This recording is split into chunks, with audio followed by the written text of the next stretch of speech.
Olha só que dado impressionante. Quase 40% dos novos executivos falham nos primeiros 18 meses. É um número altíssimo, né? E isso mostra que, nesse jogo, ter um plano não é luxo, é pura sobrevivência. O que separa quem vence de quem fica pelo caminho? A resposta é bem simples, na verdade. Os melhores não contam com a sorte. Eles têm um manual, um playbook. E é exatamente esse manual que a gente vai montar junto hoje. Tá, então, qual que é o segredo afinal? Como é que os líderes que realmente fazem a diferença pegam a incerteza do mercado e transformam isso em vantagem competitiva? A resposta, no fundo, está no domínio de 3 áreas cruciais do jogo. E a gente vai desvendar essa estratégia agora, parte por parte. O nosso roteiro de hoje é bem direto. A gente começa entendendo o desafio do líder moderno.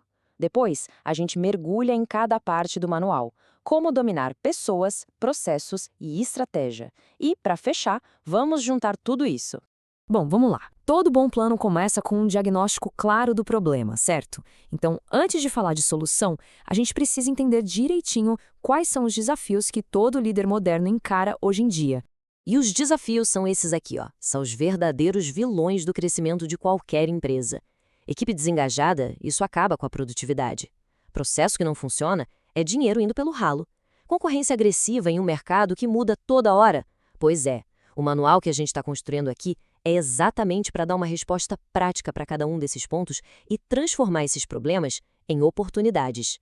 E a gente começa pelo pilar mais importante de todos, talvez o mais fundamental: pessoas. Porque, vamos ser sinceros, dá para ter a estratégia mais genial do mundo. Se não tiver a equipe certa para colocar ela de pé, ela não vale o papel onde foi escrita. E olha que interessante essa frase do Dale Carnegie. Ela tem quase 100 anos, mas parece que foi escrita ontem. A única maneira de levar a melhor em uma discussão é evitando-a. Isso aqui é a essência da liderança moderna. O poder de verdade não está em ganhar no grito, mas em construir pontes, em criar consenso. A verdadeira influência vem da inteligência emocional, não da imposição. Aqui a gente vê exatamente essa ideia na prática. De um lado, a sabedoria clássica do Carnegie, falando em despertar um desejo ardente na outra pessoa. Do outro lado, a gente tem a tradução disso para o dia a dia da gestão moderna, construir relacionamentos e entender o que motiva a equipe. As palavras mudaram, claro, mas a ideia central de colocar o foco no outro, essa continua intacta. E o pulo do gato está aqui, nessa mudança de mentalidade. Sair do papel de fazedor para o de guia. Em vez de chegar com todas as respostas prontas, a liderança moderna faz as perguntas certas para que o time encontre as soluções. Isso não é só um jeito diferente de gerenciar, não. É uma estratégia de negócio. O resultado prático disso? Times com mais autonomia, mais inovadores e, o que é crucial, uma retenção de talentos muito maior. É assim que se monta um time campeão. Ok. Com a equipe alinhada e motivada, chegou a hora da gente olhar para a sala de máquinas da empresa. Vamos falar de processo, de otimizar o motor que faz o negócio crescer de verdade.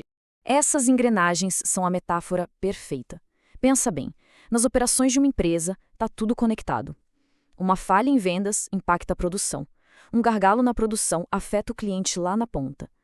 O objetivo aqui é buscar essa sincronia, fazer cada engrenagem girar redondinha, sem atrito, uma empurrando a outra na direção certa. E a filosofia que ajuda a gente a chegar nessa sincronia é o pensamento Lean, ou Lean Thinking. A ideia é super simples, mas poderosa. Ter uma obsessão por criar valor para o cliente e, ao mesmo tempo, eliminar tudo aquilo que não agrega valor, ou seja, desperdício. E não é só sobre cortar custo, tá? É sobre pegar o dinheiro que ia para o lixo e investir em inovação, em qualidade. E para colocar o Lean para rodar, não precisa de nenhuma mágica. A metodologia inteira se apoia em 5 princípios-chave. E são esses 5 princípios que juntos podem transformar completamente a operação de uma empresa. Vamos ver cada um deles. Funciona como um ciclo contínuo. Primeiro passo, definir o que é valor, mas sempre do ponto de vista do cliente, que é quem importa. Segundo, mapear o fluxo de valor, ou seja, desenhar o caminho todo, do pedido até a entrega, para achar onde está o desperdício. Terceiro, criar um fluxo contínuo, acabar com as paradas, com a espera, o trabalho tem que fluir sem interrupção. Quarto, estabelecer um sistema puxado. Isso significa que a gente só produz aquilo que o cliente já pediu. Adeus estoques gigantes. E por último, o quinto e talvez mais importante, buscar a perfeição. É a ideia da melhoria contínua, um processo que nunca acaba. Muito bem, já temos a equipe certa e os processos funcionando como um relógio. Agora é hora de ir para o tabuleiro do mercado e jogar para ganhar. Vamos abrir o manual da estratégia. A analogia com o xadrez é perfeita. Estratégia de negócio é exatamente isso, um jogo de xadrez, só que muito mais rápido e dinâmico. Cada decisão é um movimento calculado.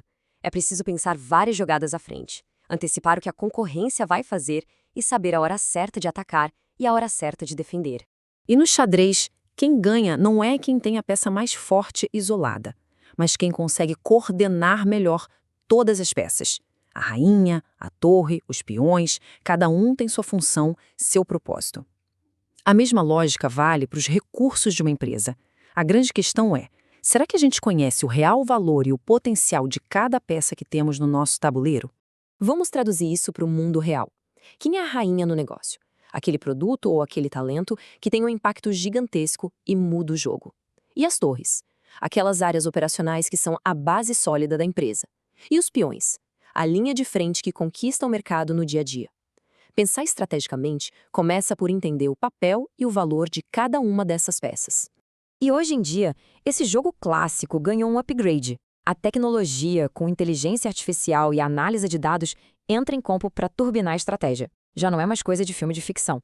Pensa só, usar dados para prever o que o mercado vai querer amanhã, ou otimizar toda a logística em tempo real. Não é que a tecnologia substitui a estratégia, mas ela dá superpoderes para quem sabe usá-la.